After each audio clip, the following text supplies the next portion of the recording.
স্বাগত ডিবিসি সংবাদে। আপনাদের সাথে আছি আমি শোভন শাহমিন দিশা। শপথ নিয়ে যাত্রা শুরু করলো এএমএম নাসির উদ্দিন নেতৃত্বাধীন নতুন নির্বাচন কমিশন। রবিবার দুপুর সুপ্রিম কোর্টে জাজেস লাউঞ্জে নতুন সিইসি এবং কমিশনারদের শপথ পড়ান প্রধান বিচারপতি সৈয়দ রেফাত আহমেদ। সবার আগে শপথ পড়েন প্রধান বিচারপতি কমিশনার এএমএম নাসির উদ্দিন। এরপর একে একে শপথ নেন কমিশনার মোহাম্মদ আনোয়ারুল ইসলাম সরকার, আব্দুর রহমান এল মাসুদ, বেগম তহমিদা আহমদ এবং আবুল ফজল মোহাম্মদ সানাউল্লাহ। এর আগে গত 21শে নভেম্বর এএমএম নাসির উদ্দিনকে সিইসি এবং 4 নির্বাচন কমিশনারকে নিয়োগ দেওয়া হয়।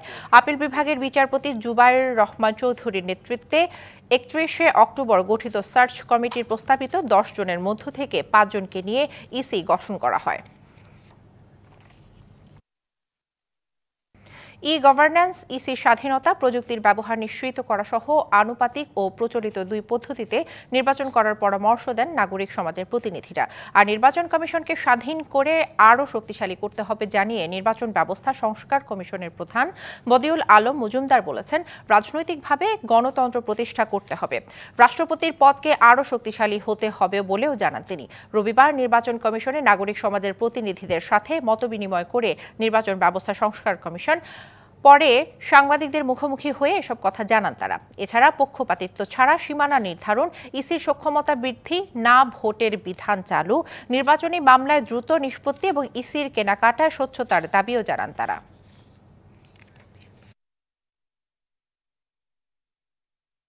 যে আমার কাউকে পছন্দ হলো না, তো সেইটার কথা আমি বললাম যে এটাকে রাখা যায় কিনা।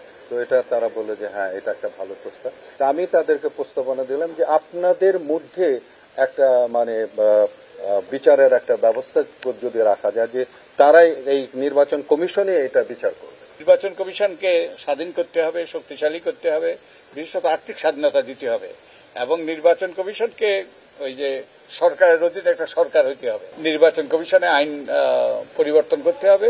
তো এই অনেকেই মিক্স সিস্টেমের কথা বলেছেন। তারপরে রাষ্ট্রপতির নির্বাচনের ব্যাপারে অনেক আলাপ আলোচনা হয়েছে, সরাসরি নির্বাচনের কথা অনেকে বলেছেন। নির্বাচন সংস্কার কমিটি গঠন করে ভালো সিদ্ধান্ত নিয়েছে অন্তর্বর্তী সরকার। এই সরকারকে বিএনপি সকল সহযোগিতা করছে, কিন্তু এই সরকার যেন নির্বাচন পরিচালনা করতে সময় নষ্ট না করে। অত্যাবশ্যকীয় সংস্কারের কাজ শেষে অনতিবিলম্বে সুষ্ঠু নির্বাচন দেওয়ার আহ্বান জানান বিএনপির স্থায়ী কমিটির সদস্য ডক্টর আব্দুল মঈন খান। রবিবার সকালে ঢাকার রাজধানীর চন্দ্রিমা উদ্যানে বিএনপির সাবেক আন্তর্জাতিক বিষয়ক সম্পাদক এবং বিএনপি চেয়ারপারসনের উপদেষ্টা মাহিদুর রহমানের স্বদেশ প্রত্যাবর্তন উপলক্ষে শহীদ রাষ্ট্রপতি জিয়াউর রহমানের সমাধিতে শ্রদ্ধা জানাতে এসে এসব কথা বলেন তিনি। এ সময় নেতারা বলেন, বাংলাদেশের ভোট চুরি আওয়ামী লীগের পতনের অন্যতম কারণ, যা বিএনপি কখনো করেনি এবং করবেও না। ফ্যাসিবাদী রাজনীতিতে বিশ্বাস করে না বিএনপি। জনগণের ভোটে নির্বাচিত হয়ে দেশের নিপীড়িত মানুষের পাশে দাঁড়াতে চায় বিএনপি। আগামীকাল সোমবার ডিএমপি কমিশনারের সঙ্গে অটোরিকশা চালকদের বৈঠক হওয়ার সিদ্ধান্তে আন্দোলন থেকে সরে গেছে তারা। তবে রবিবার সকালে রাজধানীর বিভিন্ন স্থানে আজও বিক্ষোভ করেছে ব্যাটারি চালিত রিকশা চালকরা। এর জেরে জায়গায় বন্ধ রয়েছে যান চলাচল। জাতীয় প্রেস ক্লাবের সামনে গণ অবস্থান কর্মসূচিতে ব্যাটারি চালিত যান বন্ধে হাইকোর্টের আদেশ প্রত্যাহার, লাইসেন্স ও রুট পারমিট দেওয়ার দাবি তোলেন রিকশা, ভ্যান, ইজি বাইক শ্রমিক ইউনিয়ন। তাদের দাবি, ব্যাটারি চালিত যান বন্ধের আদেশে রাজধানীতে 8 থেকে 10 লাখ চালক সহ কর্মহীন হয়ে পড়েছেন প্রায় 12 লাখ মানুষ। তাই বিকল্প ব্যবস্থা না করে যান চলাচল বন্ধের আদেশ প্রত্যাহারের দাবি জানান তারা। এ সময় আন্দোলনে আটক হওয়াদের অবিলম্বে মুক্তি দেওয়ার দাবিও জানান তারা। এদিকে ব্যাটারি চালিত রিকশা বন্ধে হাইকোর্টের আদেশের বিরুদ্ধে আপিল করবে রাষ্ট্রপক্ষ। রাস্তা আছে যেখানে অটো রিকশা চলবে, সেখানে আমাদের রুটি রুজির ব্যবস্থা করতে হবে। আমাদের যদি ব্যাটারি চালিত গাড়ি অফ করতে হয়, আমাদের কর্মের রিজিকের আগে ব্যবস্থা করে এরপর উনি দেখেছে ব্যাটারি চালিত গাড়ি বন্ধ করা হোক। আমাদের দাবি, আমাদের কর্মসূচি অব্যাহত থাকবে যতদিন আমাদের দাবি না মানা হবে। সরকারের দায়িত্বশীল অবস্থান থেকে আশ্বাস চাই, এই মামলা প্রত্যাহারে সরকার আপিল করবে। 2, এই গাড়ি চলাচলের যেই নীতিমালা প্রণয়ন দরকার, ড্রাইভিং লাইসেন্স দরকার, গাড়ির লাইসেন্স দরকার, রুট পারমিট দরকার, সেই রুট পারমিটের ব্যবস্থা করবে। আওয়ামী লীগ শাসনামলে ভারতের আদানি গ্রুপের সাথে করা চুক্তিসহ পায়রা এবং মেঘনা ঘাটের মতো বেশ কয়েকটি বড় বিদ্যুৎ ও জ্বালানি চুক্তি পর্যালোচনায় আন্তর্জাতিক আইনি পরামর্শক নিয়োগের সুপারিশ করেছে বিদ্যুৎ, জ্বালানি এবং খনিজ সম্পদ মন্ত্রণালয়ের জাতীয় পর্যালোচনা কমিটি। রবিবার এক বৈঠকে অন্তর্বর্তী সরকারের কাছে এই সুপারিশ করা হয়। বিচারপতি মইনুল ইসলাম চৌধুরীর নেতৃত্বাধীন কমিটি এক বিশেষ প্রস্তাবে জানিয়েছে তাদের সহায়তা করতেই শীর্ষস্থানীয় আন্তর্জাতিক আইনি এবং তদন্তকারী প্রতিষ্ঠান নিয়োগ দেওয়া প্রয়োজন। জানানো হয়, অন্যান্য আহ্বানকৃত ও আহ্বানবিহীন চুক্তিগুলো আরও বিশদ বিশ্লেষণের জন্য সময় প্রয়োজন। আন্তর্জাতিক সালিসি আইন এবং কার্যক্রম অনুযায়ী চুক্তিগুলোর পুনর্বিবেচনা এবং বাতিল করার সম্ভাব্য প্রক্রিয়া শুরু করার জন্য প্রয়োজনীয় প্রমাণ সংগ্রহ করা হচ্ছে বলেও জানায় কমিটি। আশুলিয়ার তাজরিন ট্র্যাজেডির এক যুগ পূর্তিতে শ্রদ্ধায় স্মরণ করা হলো নিহতদের। শ্রদ্ধা জানান আহত শ্রমিক, নিহতদের স্বজন এবং বিভিন্ন সংগঠনের নেতাকর্মীরা। এ সময় কারখানার মালিক দেলোয়ার হোসেন বিচার এবং পর্যাপ্ত ক্ষতিপূরণ না পাওয়ায় ক্ষোভ জানান শ্রমিকরা। এক যুগ আগে আশুলিয়ার এই তাজরিন ফ্যাশনস কারখানায় আগুনে প্রাণ হারান শতাধিক শ্রমিক। তাদের প্রতি শ্রদ্ধা জানাতে তাজরিনের মূল ফটকের তালা ভেঙে ভেতরে ঢোকেন আহত শ্রমিকরা।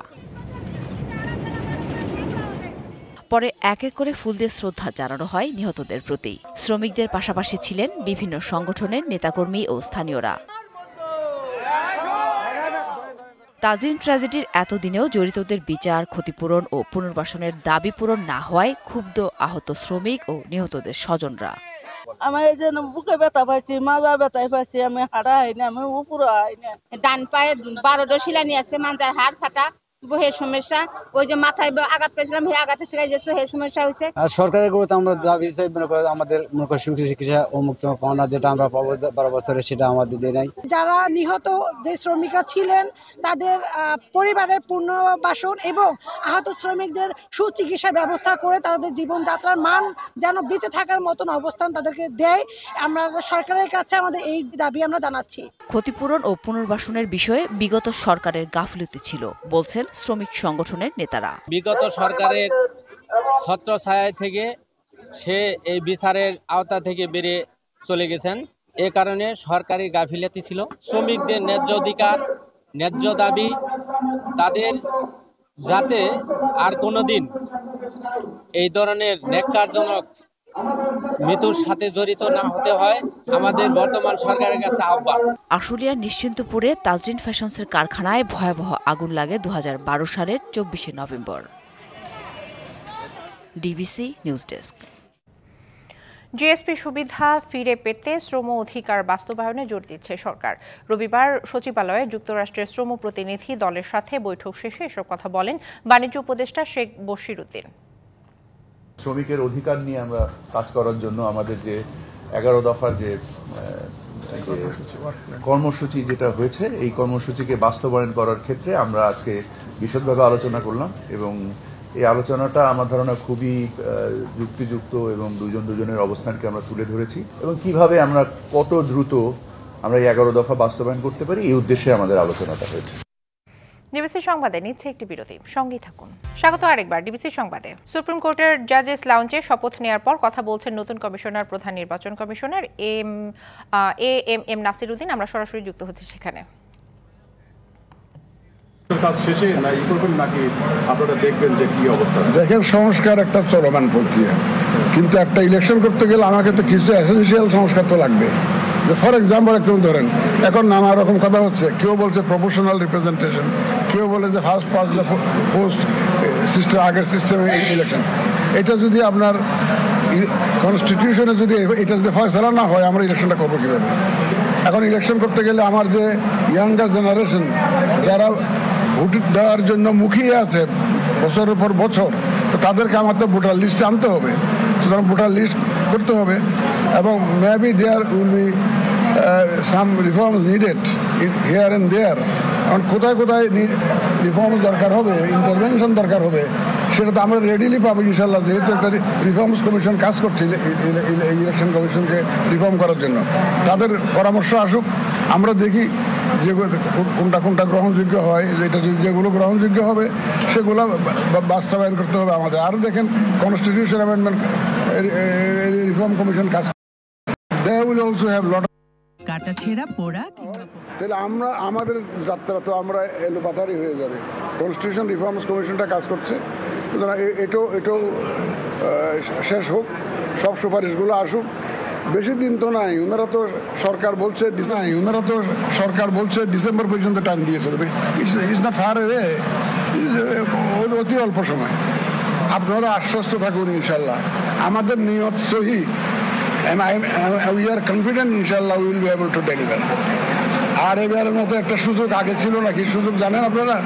সেই সুযোগটা হচ্ছে শুধু আমরা না, রাজনৈতিক দলগুলো যারা ইলেকশন করবেন তারা 15-16 বছর ধরে বলে আসতেছেন আমরা ভোটের অধিকার চাই, আমরা অবাধে ভোট দিতে চাই।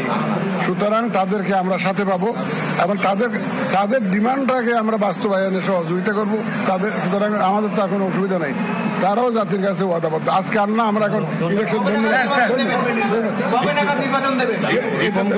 কতদিন সময় লাগতে পারে? দিনক্ষণ দিয়ে তো এখন বলা যাবে না, ওই দিনক্ষণ দিয়ে এটা এখন কিছু বলা যাবে না। আমরা কিছু কিছু রিফর্ম যেগুলো দরকার আছে সেগুলো করে আগে আমি দায়িত্বটা নেই, এটা বুঝে নিই, কাজকর্মটা বুঝে নিই। আমাকে এটা বুঝতে তো দিবেন ভাই। শপথের পর প্রধান বিচারপতি কি কিছু বলেছিলেন? না, উনি বলেছেন যে he will give full cooperation to the election commission. কোনটাকে চ্যালেঞ্জ মনে করেন? আমার হতে পারে এরকম বিশেষ পরিস্থিতি আমার চাকরি জীবনে বহু আসছে। আমি তথ্য মন্ত্রণালয়ের সচিব ছিলাম, জ্বালানি মন্ত্রণালয়ের সচিব ছিলাম, স্বাস্থ্য মন্ত্রণালয়ের সচিব ছিলাম। বহু চ্যালেঞ্জ দেখেছি এবং ইনশাল্লাহ সাকসেসফুলি মোকাবেলা করেছি। চ্যালেঞ্জ মোকাবেলা করার সাহস এবং অভিজ্ঞতা আমার আছে। সুতরাং আমি ইনশাল্লাহ যে কোনো ধরনের চ্যালেঞ্জ আসুক, সংশ্লিষ্ট সবাইকে নিয়ে ইনশাল্লাহ we will overcome those challenges. Thank you. ধন্যবাদ। বান্দরবানের রুমা উপজেলার গহীন জঙ্গলে কুকিচিন ন্যাশনাল ফ্রন্টের গোপন আস্তানার সন্ধান পেয়েছে সেনাবাহিনী। গহীন জঙ্গলের ওই আস্তানায় অভিযানে সেনাবাহিনীর সঙ্গে বন্দুকযুদ্ধে কেএনএফ-এর 3 সদস্য নিহত হয়েছেন। সেই সঙ্গে অস্ত্র ছাড়াও অন্যান্য সরঞ্জাম উদ্ধার করা হয়েছে। আন্তঃবাহিনী জনসংযোগ পরিদপ্তর থেকে তথ্য জানানো হয়েছে। কেএনএফ-এর ওই আস্তানায় সেনাবাহিনীর অভিযান এখনও চলছে। চোখের জলে বিদায় জানানো হলো পিকনিকের বাসে বিদ্যুতায়িত হয়ে মারা যাওয়া ইসলামিক ইউনিভার্সিটি অব টেকনোলজির 3 শিক্ষার্থীকে। জানাজা শেষে নিজ নিজ এলাকায় তাদের দাফন করা হয়। এমন আকস্মিক মৃত্যু কোনোভাবেই মেনে নিতে পারছেন না স্বজনরা। এটা দুর্ঘটনা নয়, অবহেলাজনিত মৃত্যু উল্লেখ করে দোষীদের দৃষ্টান্তমূলক শাস্তির দাবি জানানো হয়। এদিকে ময়মনসিংহ পল্লী বিদ্যুৎ সমিতির 2-এর 7 কর্মকর্তা এবং কর্মচারীকে বরখাস্ত করা হয়েছে। সহপাঠীদের জীবন বাঁচাতে গিয়ে বিদ্যুতায়িত হয়ে প্রাণ হারিয়েছেন ইসলামিক ইউনিভার্সিটি অব টেকনোলজি IUTর শিক্ষার্থী জুবায়ের রহমান সাকিব। পিকনিকে গিয়ে এমন মৃত্যু কোনোভাবেই মেনে নিতে পারছেন না পরিবার, স্বজন, সহপাঠীরা।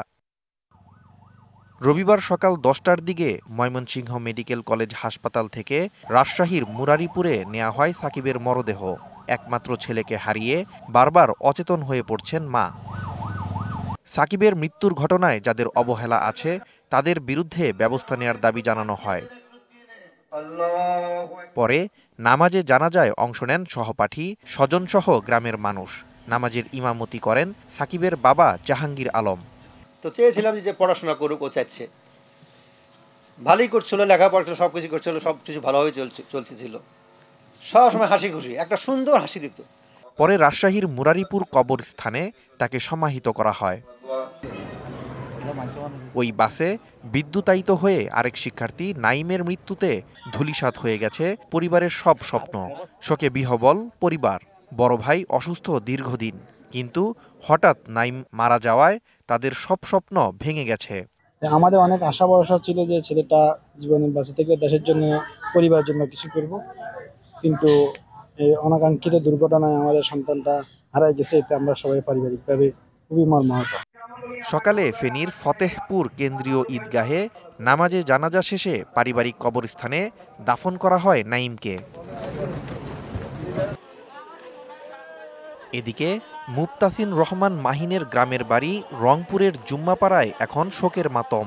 শেষবারের মতো তাকে দেখতে পরিবারকে সান্ত্বনা জানাতে আসছেন আত্মীয় স্বজন, বন্ধু বান্ধব ও ও পাড়া প্রতিবেশীরা। ছেলেটা খুবই ভালো, আমাদের মহল্লার মধ্যে এরকম ছেলে খুব কমই আছে, খুব ভদ্র ছেলে, তাই এই জন্য আমরা এলাকাবাসী খুব শোকাহত আর কি। তার এমন মৃত্যু কেউ মানতে পারছেন না। এ ঘটনায় সুষ্ঠু তদন্তের মাধ্যমে বিচারের দাবি জানান তারা। আঙ্কেল দেখিয়েন, আব্বা আমাকে দেখিয়েন, এত ভদ্র ছেলে আমার এলাকায় খুব কম আছে এরকম ভদ্র ছেলে, কারোর সাথে কোনো মারামারি জড়াজড়ি কথা কাটাকাটি কোনো বিষয় নাই। বাদ জোহর জুম্মাপাড়া বড় মাদ্রাসা মাঠে জানাজা শেষে জুম্মাপাড়া কবরস্থানে তাকে দাফন করা হয়। এদিকে ৩ শিক্ষার্থীর মৃত্যু ও হতাহতের ঘটনায় ময়মনসিংহ পল্লী বিদ্যুৎ সমিতি ২-এর ৭ কর্মকর্তা ও কর্মচারীকে সাময়িক বরখাস্ত করা হয়েছে। Nazmus Sakib Sami, DBC news desk. DBC সংবাদে নিচ্ছি আরও একটি বিরতি, সঙ্গেই থাকুন। স্বাগত আরেকবার ডিবিসি সংবাদে। মেরিল পেট্রোলিয়াম জেলির সৌজন্যে এবার জানাবো শীতের গল্প। অনুকূল আবহাওয়া না থাকায় জামালপুরে আগাম শীতে শাকসবজি চাষ করে লোকসানের আশঙ্কা চাষিদের। এ সময় ঝড় বৃষ্টি হওয়ায় খেতেই মারা যায় অধিকাংশ চারা। ক্ষতিগ্রস্ত চারাগুলোতে দেখা দেয় ভাইরাস। উৎপাদন খরচ বৃদ্ধিতেও দুশ্চিন্তায় কৃষক। পাইকাররা বলছেন সবজির ফলন কম হওয়ায় বাড়তি দামে কিনতে হচ্ছে তাদের, তাই এর প্রভাব পড়ছে দেশের বাজারেও। লাভের আশায় প্রতি বছরের মতো এবারও যমুনা ব্রহ্মপুত্র বেষ্টিত জামালপুরের বিস্তীর্ণ চরাঞ্চলে আলু, পটল, বেগুন, টমেটো, ঝিঙা, চিচিঙ্গা, করলা, শসা, মূলা, লাল শাক সহ বিভিন্ন আগাম শীতের সবজি চাষ করেছিলেন কৃষকরা। কিন্তু আবহাওয়া অনুকূলে না থাকায় সেই স্বপ্ন ভেঙে গেছে। চারা রোপণের কিছুদিনের মধ্যেই অসময়ে ঝড় বৃষ্টিতে খেতে মারা যায় অধিকাংশ চারা। সার, বীজ এবং কীটনাশকের দাম প্রায় দ্বিগুণ। অনেকের গাছ মরে যাওয়ায় আশানুরূপ সবজির ফলনও হয়নি। ভয়ঙ্কর খারাপ, সার পাওয়া যাইতেছে না, এবার বীজ ভালো আহে নাই। একই জমি একই খরচে আবাদ করে এবছর আমার অনেক লসে থাকতেছে। 1 বিঘার মধ্যে আগে কইলে উঠতো 15 মন 20 মন করে, এখন কইলে উঠে মাত্র 3-4 খাসা 3-4 মন করে। 2-4-5-10-20 লাখ টাকা জমা হয় না, কোলা বান 4 বিঘা দেওয়া হয় না। এরই মধ্যে পাইকারি বাজারে এর প্রভাব পড়তে শুরু করেছে। পাইকাররা বলছেন এবার চাহিদা অনুযায়ী সবজি না পাওয়ায় কিনতে হচ্ছে বাড়তি দামে। আর ঢাকাতে গেছে ধরেন কারণ বাজার গেছে, গাজীপুর চৌরাস্তা গেছে, গাউসিয়া গেছে। গতবার চাহিদা এবার চাহিদাটা খুবই আমাদের বেশি, কিন্তু চাহিদা অনুযায়ী আমাদের মালটা কৃষকে দিতে পারতেছে না। ব্যবসায়ীরা বলছেন যমুনা সার কারখানা বন্ধ থাকায় ঘোড়াশাল সহ বিভিন্ন স্থান থেকে সার এনে বিক্রি করায় খরচ বেশি পড়ছে। সার ওখানে উৎপাদন থেকে শুরু করে ওখানে যে ক্যারিং করা, এটা যথেষ্ট পরিমাণে আমাদের এই জেলা থেকে বিড়ম্বনা এবং যোগাযোগের একটা ঘাটতি রয়েছে। এই জন্য একটু প্রতিবন্ধক সৃষ্টি। ক্ষতি পুষিয়ে নিতে কৃষি বিভাগ থেকে পরামর্শ দেওয়া হচ্ছে কৃষকদের। কৃষকের এই ক্ষতি পুষিয়ে নেওয়ার জন্য কৃষি বিভাগের কর্মকর্তাগণ কৃষকের পাশে থেকে নিয়মিত পরামর্শ প্রদান করে যাচ্ছেন। এবার সবজি আবাদের লক্ষ্যমাত্রা নির্ধারণ করা হয়েছে 17,250 হেক্টর জমিতে। DBC news desk. জলবায়ু সংকটের ঝুঁকিতে থাকা দেশগুলোকে প্রতি বছর $300 বিলিয়ন অর্থ দেবে ধনী দেশগুলো। তবে এই সহায়তা নিয়ে অসন্তুষ্ট দরিদ্র দেশগুলো। সপ্তাহব্যাপী আলোচনার পরও আশানুরূপ তহবিল না পাওয়ায় একে অপমানসূচক হিসেবে ব্যাখ্যা করেছেন সমালোচকরা। নির্ধারিত সময়েরও 1.5 দিন বেশি আলোচনার পর আজারবাইজানে COP29 সম্মেলনে অবশেষে জলবায়ু অর্থ তহবিল নিয়ে সম্মত হয়েছে ক্ষতিগ্রস্ত ও ধনী দেশগুলো। 2035 সাল পর্যন্ত জলবায়ু সংকটের ঝুঁকিতে থাকা দেশগুলোকে বছরে $300 বিলিয়ন দেবে উন্নত দেশগুলো, যা উন্নয়নশীল দেশগুলোর অর্থনীতিকে আরও পরিবেশ বান্ধব করতে এবং জলবায়ু সংকটের কারণে সৃষ্ট দুর্যোগ মোকাবিলায় খরচ করা হবে। তবে এই সহায়তাকে খুবই সামান্য এবং হতাশাজনক বলে আখ্যা দিয়েছে পরিবেশবিদরা। এবারের কপ আলোচনা ধোঁয়াশা। জলবায়ু অর্থায়নের প্রতিশ্রুতি বাড়লেও আশানুরূপ কোনো ফল আসেনি। পৃথিবীর অর্ধেক প্রাণীকে আমরা হারানোর পথে রয়েছি। কপে আসলে কোনো শান্তি আলোচক নেই, দাতা দেশগুলোর কোনো পরিষ্কার কোয়ান্টাম নেই। তাহলে আমরা কাদের সাথে আলোচনা করব? এবারের সম্মেলন একটি নির্দিষ্ট লক্ষ্য নিয়ে শুরু হলেও শেষ পর্যন্ত তা লক্ষ্যচ্যুত হয়েছে। আসলে জলবায়ু রক্ষায় 1.3 ট্রিলিয়নেরও বেশি প্রয়োজন, তবে তা দিতে অসম্মত দেশগুলো। এর আগে শুক্রবার বাকুতে বছরে $250 বিলিয়ন দেওয়ার প্রস্তাব দেয় যুক্তরাষ্ট্র, ইউরোপীয় ইউনিয়ন সহ উন্নত দেশগুলো। তবে তা নাকচ করে দেয় ক্ষতিগ্রস্ত দেশগুলো। বাংলাদেশ সহ উন্নয়নশীল দেশগুলোর দাবি ছিল জলবায়ু পরিবর্তনের ক্ষতি পোষাতে বছরে $1.3 ট্রিলিয়ন দিতে হবে। অবশেষে $300 বিলিয়ন দিতে রাজি হয় ধনী দেশগুলো।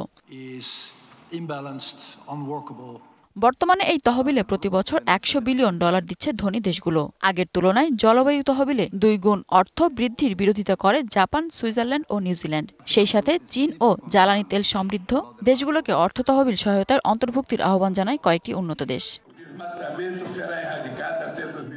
আগামী বছর COP30 জলবায়ু সম্মেলন অনুষ্ঠিত হবে ব্রাজিলে।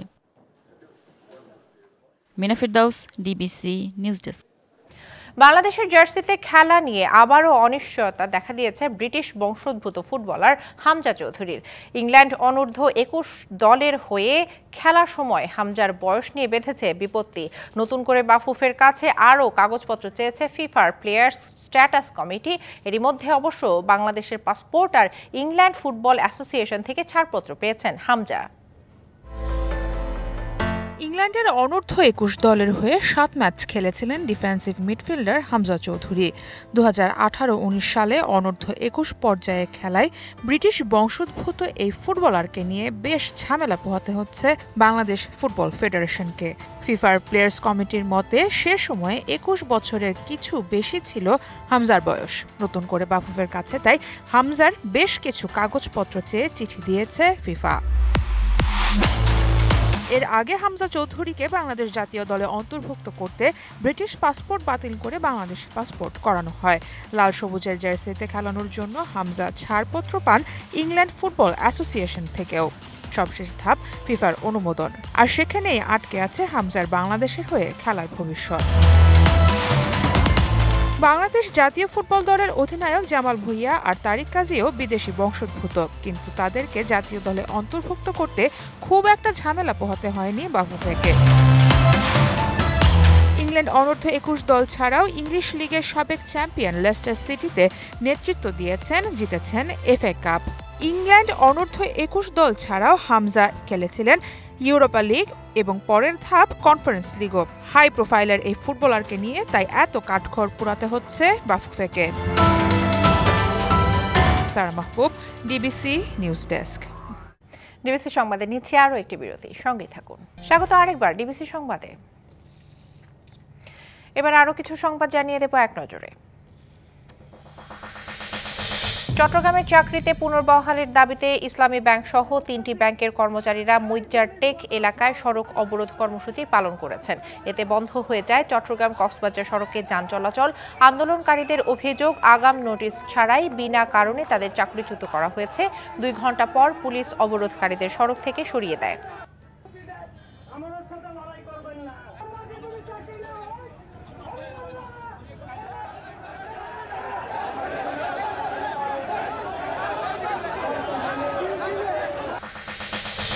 জাহাঙ্গীরনগর বিশ্ববিদ্যালয়ে অটোরিকশার ধাক্কায় আফসানা করিম রাচি নিহতের ঘটনায় জাহাঙ্গীরনগর শাটডাউন কর্মসূচি পালন করছেন বিশ্ববিদ্যালয়ের 53 ব্যাচের শিক্ষার্থীরা। সকাল থেকে বিশ্ববিদ্যালয়ের বিজনেস স্টাডিজ অনুষদে তালা দিয়ে এই কর্মসূচি শুরু করেন তারা। রাচি নিহতের ঘটনায় দায়ী রিকশা চালককে দ্রুত গ্রেপ্তার করে দৃষ্টান্তমূলক শাস্তির দাবি জানান তারা। 2টি হত্যা মামলায় সাবেক নৌপরিবহন মন্ত্রী শাহজাহান খান এবং মাদারীপুর 3 আসনের সাবেক সংসদ সদস্য আব্দুস সোবাহান গোলাপকে কারাগারে পাঠিয়েছে আদালত। সকালে মাদারীপুরের সিনিয়র জুডিশিয়াল ম্যাজিস্ট্রেট আদালতের বিচারক সাইদুল হাসান চৌধুরী এই আদেশ দেন। এর আগে পুলিশি পাহারায় মাদারীপুর কারাগার থেকে সাবেক 2 সংসদ সদস্যকে আদালতে তোলা হয়। ট্রাফিক ব্যবস্থা উন্নয়ন, নিয়ন্ত্রণ ও জনসচেতনতা বৃদ্ধির লক্ষ্যে ময়মনসিংহে ট্রাফিক সপ্তাহের উদ্বোধন হয়েছে। সকালে নগরীর টাউন হল মোড়ে সপ্তাহের উদ্বোধন করা হয়। এ সময় জনগণের মধ্যে ট্রাফিক আইন বিষয়ে সচেতনতা বৃদ্ধির পাশাপাশি চালক, যাত্রী এবং পথচারীদের সহায়তায় বৈষম্য বিরোধী ছাত্র আন্দোলনের 60 জন শিক্ষার্থীকে ট্রাফিকের দায়িত্ব দেওয়া হয়।